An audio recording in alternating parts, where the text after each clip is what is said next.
माननीय प्रधानमंत्री नरेंद्र मोदी जी के नेतृत्व में भारत सरकार की वित्त मंत्री श्रीमती निर्मला सीतारमण जी ने संसद में 2025 और 26 का बजट प्रस्तुत किया है, उसकी चर्चा करने के लिए मैं आप सबके सम्मुख उपस्थित हुआ हूं। नमस्कार। सब लोग जानते हैं कि माननीय प्रधानमंत्री जी का जो संकल्प है, सबका साथ सबका विकास, ये बजट हमारा उसी लक्ष्य को समर्पित है। ये बजट विकसित भारत की दिशा में एक बढ़ता हुआ महत्वपूर्ण कदम है और इसमें विकास के जो 4 इंजन हैं, उन चारों को फोकस किया गया है। ये विषय हैं कृषि, एमएसएमई, निवेश और निर्यात। इन चारों को केंद्र में रखा गया है।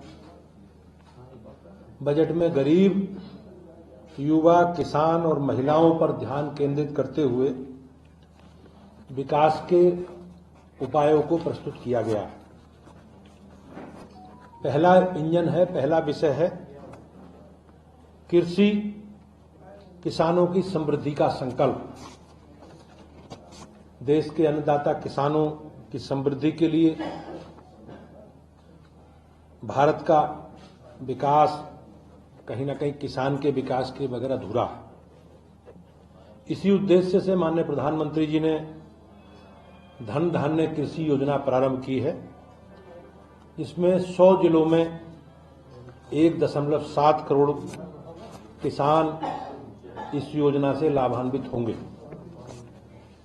किसान क्रेडिट कार्ड केसीसी की जो सीमा ऋण की अब तक 3 लाख थी, इस बार बढ़ाकर 5 लाख कर दी गई। आप सब लोग जानते हैं कि किस प्रकार से किसान सूदखोरों के और बिचौलियों के चुंगल में फंसा रहता था, लेकिन हमारी सरकार ने किसान क्रेडिट कार्ड की व्यवस्था के तहत किसानों को बहुत न्यूनतम ब्याज दर पर ये सुविधा उपलब्ध कराई है। पहले इसकी लिमिट 3 लाख थी, अब ये लिमिट बढ़कर 5 लाख हुई। उच्च उपज बीज मिशन, कपास उत्पादकता मिशन और मखाना बोर्ड जैसी योजनाओं से किसानों को बेहतर बाजार मूल्य मिलेगा। इसके लिए भी सरकार ने योजना बनाई है। दूसरा इंजन है एमएसएमई। इसमें छोटे उद्योग में बड़ा बदलाव देखने मिलेगा। देश का हर छोटा उद्योग, हर स्टार्टअप भारत की नई अर्थव्यवस्था की नींव रख रहा है। सूक्ष्म उद्यम क्रेडिट कार्ड के तहत 10 लाख एमएसएमई को 5 लाख तक की ऋण सुविधा उपलब्ध कराई जाएगी। चमड़ा, फुटवेयर उद्योग में 22 लाख नए रोजगार सृजित करने का लक्ष्य निर्धारित किया गया और 1.1 लाख करोड़ का निर्यात का भी लक्ष्य तय किया गया है। खिलौना उद्योग में मेड इन इंडिया ब्रांड को वैश्विक स्तर पर पहचान मिलेगी। बिहार में राष्ट्रीय खाद्य प्रौद्योगिकी संस्थान की स्थापना से खाद्य प्रसंस्करण के उद्योग को बढ़ावा मिलेगा। स्टार्टअप के लिए 10,000 करोड़ का अतिरिक्त योगदान दिया जाएगा ताकि नवाचार और उद्यमता को बढ़ावा मिल सके। तीसरा इंजन है भारत, आत्मनिर्भर भारत की दिशा में एक बड़ा कदम। बजट 2025-26 को भारत को आर्थिक शक्ति बनाने के लिए निवेश बढ़ाने पर जोर दिया गया। शहरी चुनौती निधि 1 लाख करोड़ का आवंटन इसमें किया गया है, जिसमें शहरी को विकास का केंद्र बनाया जाएगा।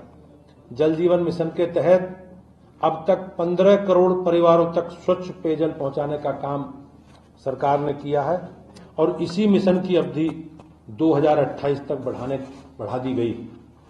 समुद्री विकास निधि में 25,000 करोड़ रुपए की योजना, जिससे भारत में बंदरगाहों और जहाज उद्योग को निश्चित रूप से बढ़ावा मिलेगा। आईआईटी और आईआईएससी में 10.00 नई रिसर्च फेलोशिप दी जाएगी।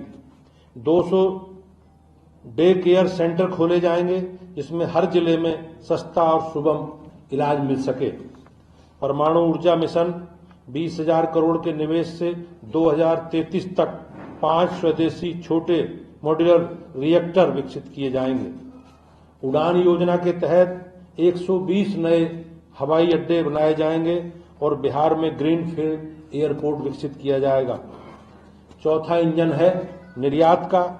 भारत को वैश्विक शक्ति बनाने की पहल के तहत मेक इन इंडिया नीति के तहत अब पूरी दुनिया में अपनी छाप छोड़ रही है। निर्यात संवर्धन मिशन भारत को निर्यात का हब बनाने के लिए ये एक नई पहल है। एयर कार्गो के लिए भंडारण की सुविधा बढ़ाई जाएगी, जिससे कृषि और खाद्य उत्पादों को तेज निर्यात किया जाएगा। देश में करदाताओं एवं मध्यम वर्ग को राहत देने का एक बड़ा काम इस बजट में किया गया है। देश के करदाताओं के लिए बजट निश्चित रूप से राहत लेकर आया है। अब तक 12 वर्ष तक 12 लाख तक की वार्षिक आय पर कोई आयकर नहीं लगेगा। टीडीएस की सीमा भी 2.4 लाख से बढ़कर 6 लाख कर दी गई है। 36 जीवन रक्षक दवाओं को कस्टम ड्यूटी से छूट दी गई। सामाजिक कल्याण और समावेशन हमारा लक्ष्य है। सबका साथ, सबका विकास और सबका विश्वास और सबका प्रयास। पीएम स्वनिधि योजना के तहत स्ट्रीट वेंडर के लिए 30 लाख तक का यूपीआई लिंक क्रेडिट कार्ड दिया जाएगा। 50.00 अटल टिंकरिंग लैब्स बनाई जाएंगी, ताकि सरकारी स्कूलों में नवाचार को बढ़ावा मिल सके। 10,000 नई मेडिकल सीटों के साथ चिकित्सा का विस्तार होगा। शिक्षा के क्षेत्र में एआई के केंद्र स्थापित किया जाएगा, जिसमें 500 करोड़ रुपए की लागत से विकसित होगा। साथियों, ये बजट सिर्फ आंकड़ों का बजट नहीं है, ये आत्मनिर्भर भारत का माननीय प्रधानमंत्री जी का संकल्प है। ये हर किसान, हर युवा, हर उद्यमी, हर नागरिक की आकांक्षाओं को पूरा करने वाला बजट है। और निश्चित रूप से माननीय प्रधानमंत्री जी के नेतृत्व में जो हम सबका सपना है विकसित भारत का, एक ऐसा भारत जहां सबके पास समान अवसर हो, हर उद्योग को बढ़ावा मिले और हर व्यक्ति को आत्मनिर्भर बनने का अवसर मिल सके, इसका प्रयास माननीय प्रधानमंत्री जी कर रहे हैं। आइए हम सब लोग मिलकर अपने इस विकास यात्रा का हिस्सा बने और भारत के निर्माण में अपना योगदान दें।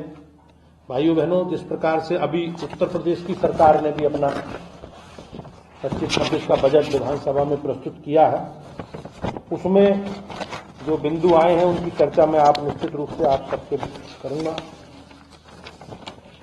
माननीय प्रधानमंत्री जी, माननीय मुख्यमंत्री योगी आदित्यनाथ जी के नेतृत्व में उत्तर प्रदेश $1 ट्रिलियन की अर्थव्यवस्था बनने का जो लक्ष्य निर्धारित किया गया था, इसी क्रम में अब तक का सबसे बड़ा बजट 8.08736 करोड़ का बजट पेश किया गया है।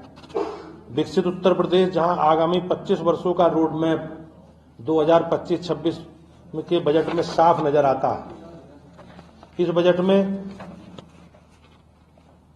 इंफ्रास्ट्रक्चर डेवलपमेंट पर 22%, शिक्षा पर 13%, कृषि से संबंधित सेवाओं में 11%, चिकित्सा एवं स्वास्थ्य के क्षेत्र में 6% और सामाजिक सुरक्षा के कार्यक्रमों पर 4% संसाधनों के लिए धनराशि आवंटित की गई। वाराणसी, प्रयागराज, मेरठ, गोरखपुर, कानपुर, झांसी, आगरा में मुख्यमंत्री श्रमजीवी महिला छात्रावासों के निर्माण के लिए भी धनराशि व्यवस्था प्रस्तावित की गई। मुख्यमंत्री कन्या सुमंगला योजना के तहत 700 करोड़ रुपए का प्रावधान किया गया है। निराश्रित महिलाओं की पेंशन के लिए 2980 करोड़ रुपए की व्यवस्था इस बजट में की गई है। मुख्यमंत्री युवा उद्यमी विकास योजना के तहत 1000 करोड़ रुपए और मुख्यमंत्री स्वरोजगार योजना के तहत 225 करोड़ रुपए खर्च किए जाने का लक्ष्य निर्धारित किया गया है। प्रधानमंत्री आवास योजना के तहत 36 लाख से अधिक आवासों का निर्माण अब तक कराया जा चुका है। मुख्यमंत्री आवास योजना ग्रामीण के लिए 1200 करोड़ रुपए की व्यवस्था इसमें प्रस्तावित की गई है। गन्ने के भुगतान के लिए 475 करोड़ रुपए की व्यवस्था की गई है और अब तक का सर्वाधिक गन्ने का भुगतान हमारी सरकारों ने किया है। नहर और सरकारी नलकूपों से किसानों को मुफ्त पानी हेतु 1300 करोड़ रुपए की व्यवस्था की गई है। बेसिक शिक्षा परिषद के लिए होने वाली संचालित प्राथमिक एवं उच्च विद्यालयों की सुविधाओं के विकास के लिए 2000 करोड़ रुपए की व्यवस्था की गई। राजकीय उत्तर माध्यमिक विद्यालयों के लिए आधारभूत ढांचे पर विकास के लिए 779 करोड़ रुपए इस बजट में खर्च करने का प्रावधान है। 80 करोड़ से डिजिटल पुस्तकालयों की स्थापना की जाएगी। लखनऊ में 25 करोड़ की राशि से सैनिक स्कूल का निर्माण कराया जाएगा। कॉलेज जाने वाली मेधावी छात्रों को सरकार फ्री स्कूटी प्रदान करेगी। इसके लिए सरकार ने 400 करोड़ रुपए की बजट में व्यवस्था की है। विंध्याचल धाम मंडल में महाविंध्यवासिनी देवी राज्य विश्वविद्यालय की बनाने की सरकार व्यवस्था कर रही है। 200 करोड़ से प्रदेश में नॉर्थ साउथ कॉरिडोर का विकास किया जाएगा। 2900 करोड़ रुपए से राज्य राजमार्गों का चौड़ीकरण और सुदृढ़ीकरण करने का भी बजट में प्रावधान।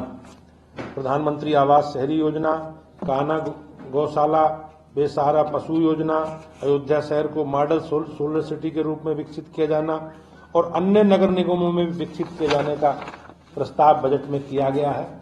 खेलों को बढ़ावा देने के लिए मेरठ में एक स्पोर्ट्स खेल विश्वविद्यालय की स्थापना की जा रही है। उसके निर्माण के लिए भी 223 करोड़ रुपए की व्यवस्था बजट में की गई। वाराणसी में सिगरा स्टेडियम के लिए पीपी मॉडल पर अंतर्राष्ट्रीय क्रिकेट स्टेडियम की व्यवस्था की गई है और मथुरा वृंदावन में बांके बिहारी मंदिर कॉरिडोर के निर्माण हेतु भूमि क्रय करने के लिए 100 करोड़ रुपए की व्यवस्था भी की गई। निर्माण के लिए अब 50 करोड़ रुपए और पर्यटन सुविधाओं के विकास के लिए 150 करोड़ रुपए की व्यवस्था की गई। भारतीय जनता पार्टी की हमारे डबल इंजन की सरकार माननीय प्रधानमंत्री जी के नेतृत्व में और माननीय मुख्यमंत्री जी के नेतृत्व में जो हमारा संकल्प है हमारी पार्टी का विकसित भारत और विकसित उत्तर प्रदेश का, ये बजट कहीं ना कहीं उसी दिशा में बढ़ता हुआ कदम है। और मैं एक बार माननीय प्रधानमंत्री जी का और माननीय मुख्यमंत्री जी का बहुत बहुत अभिनंदन करता हूं कि उन्होंने जनता की अपेक्षाओं के अनुसार ये बजट की व्यवस्था की है। धन्यवाद। धन्यवाद। ये जो जिलाध्यक्षों की सूची जो पेज फंसा हुआ है, क्या उसमें आरक्षण भी एक बड़ा रीजन है? नहीं, कोई पेज नहीं फंसा। भारतीय जनता पार्टी का संगठन सर्वव्यापी और सर्वस्पर्शी है।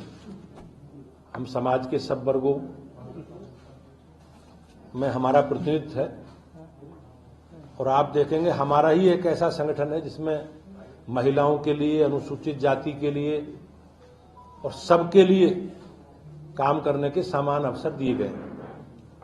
दिल्ली के विधानसभा चुनाव और कुंभ के कारण कुछ प्रक्रिया धीमी हुई थी। एक लोकतांत्रिक दल के नाते हम आपस में बातचीत करके ये प्रक्रिया आगे बढ़ी है और बहुत जल्दी आपको नए जिलाध्यक्षों की सूची भी और नई प्रदेश राष्ट्र की व्यवस्था भी आप सबके बीच में आएगी। धन्यवाद।